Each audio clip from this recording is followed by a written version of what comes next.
Ambalma bi Mali flebao Mali kono ani Mali kofe amba awfo dante folimina biye sibriye novembre kalo kle mugan ani woro ba fla ani mugan fla ni bi Mali ka don kibaraw lase wati awma mimeke awye bamanangala aw dingana balmake Bakari Kulubali yele kibo ambassadeur aw ya bisimla bi Mali ka don kibaraw keneka Amaladuna kafo Mali Franjero fanga nyema no ye colonel Assimi Goïta ye aye Mali premier ministre mi ni atume Fargwan Kornana no ye Choguel Kokala Maïga aye obisimla Franjero fanga nyema son excellence colonel Assimi Goïta o mi ye jamana nyema ikado aye docteur Choguel Kokala Maïga ni oye awa Malika gouvernement nyema e na atume Fargwan Blakan ikado aye abisimla juma temene novembre kalo kilemuga ani duru samba fla ani mugani fla wati mina ale tume Fargwan Blakan ateteme kalo domodo kan docteur Choguel Kokala Maïga ale miye Malika gouvernement nyema ye aye akanu chogo bela jelela akaboko folo ikado ni kata Franjero fanga ma nyema no son excellence colonel Assimi Goïta o miye jamana nyema ye kata aywa ando kanywa pmanya adala ka fo ni Choguel ye ado ikado ko ayajira ka fo kenya koni sabatilendo wa pmeka yele mi metalike premier ministre na ikado ka fo aywa koni ayayira ka fo aywa kenya koni do frala aka kenya kan kuswe ame domine ko bi awakode ya to abe kuluba aywa Assimi Goïta ale fenino aye ajira ka foko abe fulita ka nyesi aywa Assimi Goïta mo ani aka jakulu belejele ka sabuke ube baramina su ani kle ikado ka fo aywa ni kalunani ale kofelana alala ka fo bara ngagele nga ikado ko ukanga abara nge docteur Choguel Kokala Maïga ayeni mafo katla ka ira ka fo ni ala sonama mi metalike ale yerela ni ala sona ikado ko aywa u koni ko wajibi do uruka wala sa uku chesri wala sa wi hakina minda akobse ake sabati ye chugumina otemene ko fe metalike premier ministre la aye ajira ka fo aywa ni ala sonama na manya ka fo angoni yanyi ni chugubela jela msega kan yira ma horon chugumina ikado ko tana mulo fly aywa ko segingo koninde awale lable docteur Choguel Kokala Maïga ayo fo ani Assimi Goïta ukala jenzeve otemene ko fe aye ajira ka fo ni ala sona alebini chesri chugubela jela Franjero fonga ma nyemo uru kerefe wala sa aywa bara mingoni kalfale dula awa Mali deun fe ikado obseka kefo ko se odala chugamina awa docteur Choguel Kokala Maïga ale ajira ka fo aywa koni ngoni ye aywa ale ka kenya sabatile wa jamana nyema kwa tetemetle domondoka aywa ku koni na awa bengaunda otemene kofe aywa ikado mime etalike aywa bara koni ndamla la adasira ni bela jelema ni ka korfo kunje ambe dawre kesa premier ministre no docteur Choguel Maïga alaka kenya ujidi Oraye ama jira awla ka fo bolono blana be sebena Mali ale ni Chinois jamana ni nyanje bolono blana sebemina akunte dowreye oye kore bise ka bama ele mechugumina o izini fla ko bina jo anga jamana kono ikado bolono blana o sebela Mali ale ni Chinois jamana oye bolono blana sebena do mamru kalo kile mugani gele tebene samba fla ani mugani fla ikado wala sa izini fla munu nyesi kore yere baramo anga jamana konnana oye ajira ka fo izini kele obejo kuchala doni obejo bamako faba yere konnana ya adala ka fo projet min fleni abina ke chake damive o société eginda oye chini jamana o société o temene ko fe metalike aywa président de la transition no son excellence colonel Assimi Goïta ale mi jamana nyema ye ayini manu bisimla juma temene novembre kalo kile muga ani duru bafla ani mugani fla awa metalike chinois ka la sigidembe onga jamana konaya no Shen Ziyong ikado ale ni aka jekulu ikado ka fo ka bo chinois jamana konnana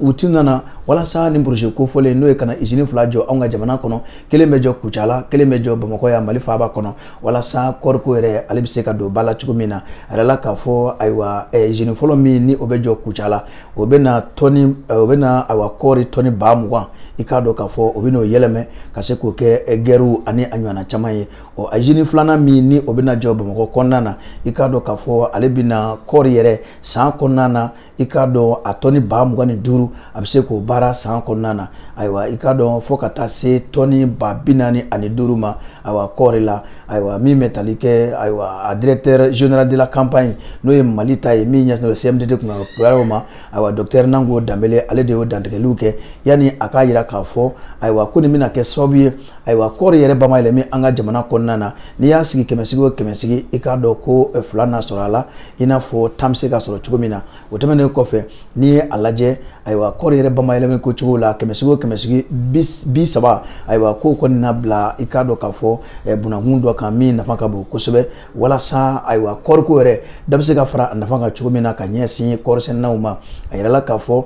i k'a dɔn an tun bɛ nafolo an tɛ nafolo dɔw sɔrɔ kɔɔri la ni nin usine fila kɔni jɔra a na kɛ kɔɔri sɛnɛnaw kɔni bolo tabari kala ye o tɛmɛnen kɔfɛ i k'a dɔn CMDT ɲɛma a ye ko k'a fɔ ni projet min filɛ n'a bɛna kɛ sababu ye ka usine fila jɔ an ka jamana kɔnɔna na i k'a dɔn k'a fɔ ko nin ye ko ɲumanba ye Mali kɔnɔ yan nɔ ka ɲɛsin kɔɔri sɛnɛnaw ma a ko société in yɛrɛ i k'a dɔn ayiwa min bɛ tali ka nafolo kasabi la a bɛ t'i jɔ miliyɔn 200 la a kɛmɛsigi o kɛmɛsigi 85 i k'a dɔn k'a fɔ ayiwa o n'a ta CMDT ka bolo kan ayiwa a tɔ 15 o ye chinois jamana minnu bɛ an dɛmɛ i k'a dɔn ayiwa olu na o kɔni sigi sen kan o tɛmɛnen kɔfɛ min bɛ tali kɛ ayiwa délégation in na minnu bɔra ayiwa chinois jamana kɔnɔ ka na i k'a dɔn min bɛ tali kɛ ayiwa dɛmɛbaaw ka ɲɛmaw o de tun bɛ ka maa min bɛ k'u ɲɛ minɛ o y'u ka CMDT ɲɛmaaba ale tun bɛ yen nɔ araba tɛmɛnen i k'a dɔn u taara ayiwa min bɛ tali kɛ nin cakɛdaw ninnu kan ka sigi yɔrɔ minnu na u taara ka t'u ɲɛ da o kan ayiwa Kucala kɛrɛnkɛrɛnna ayiwa Somafili la Kucala o tɛmɛnen kɔfɛ ayiwa a bɛ kɛ kɛnɛ min kan o ye hectare 50 de ye usine fɔlɔ in bɛ jɔ Kucala kɛnɛ min kan o bɛ bɛn hectare 50 ma i k'a dɔn Bamakɔ yan nɔ ko a bɛna jɔ hectare 70 bɔɲɔnko kan n'i ye jateminɛ kɛ ni usine fila a bɛna kɛ sababu ye ka baara di maa 5000 ma an ka jamana kɔnɔna na i k'a dɔn juma tɛmɛnen u ye bisimilali min kɛ an ka jamana ɲɛmaa fɛ n'o ye chinois ka lasigiden Chen Ziong a y'a yira k'a fɔ Mali ale ni chinois jamana cɛ ko hali bi ko a nafa ka bon an bɛ nin ka san 60 ani san 2 bɔ a kow la n'o ye Mali ale ni chinois jamana ye an bɛ dugawu kɛ sa Ala ka ko kɛ ɲɛta ye.